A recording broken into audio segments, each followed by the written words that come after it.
ඕගලන්ට දැනලා තියනවාද දවස් අන්තිමට ගෙදර ඇවිල්ලා ඇඳුම් මාරු කරගත්තට පස්සේ ඕගලන්ට දැනෙන නිස්කලංකය හිතට දැනෙන පහසුව. ඒක අපි හිතේ හිතාගන්න දෙයක් නෙමෙයි විද්‍යාත්මකව සනාථ කරලා තියෙනවා. අපි අඳින ඇඳුම අනුව අපේ මූඩ් එක අපිට හිතන විදිය වෙනස් වෙනවා කියලා. දැන් උදේට ඕගලන් වැඩට යන්න ඔෆිස් ඇඳුම් ඇඳගත්තම ඕගලන් ලෑස්ති වෙන්නේ සාර්ථක දවසකට. මේ දවසේ වැඩ ටික කොහොම හරි කරගන්න.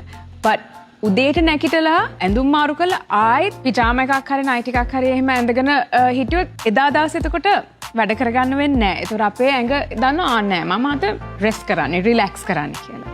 ඉතින් ඒ වගේ තමයි අපි ඔෆිස් එකට යන්න ඔෆිස් ඇඳුම් අඳිනවා වගේ අපි රැයට නිදා ගන්න පහසු ඇඳුම් අඳිනවා වගේ තමාගේ දවසේ මොන හරි කරන්න තියෙන දේවල් වලට ඒකට ගැලපෙන ඇඳුම් අඳින්න ඕනේ. ජිම් එකට යනවා නම් ජිම් එකට ගැලපෙන ඇඳුම් අඳින්න ඕනේ. දවස හුඟක් බිසි දවසක් නම් හුඟක් දේවල් කරගන්න තියෙන දවසක් නම් එතකොට ලේසි පහසු ඇඳුම් අඳින්න ඕනේ. තමා අඳින ඇඳුම එක්ක තමාගේ හිත තමාගේ ඇඟ ඒ වැඩේ කරන්න ලෑස්ති වෙනවා.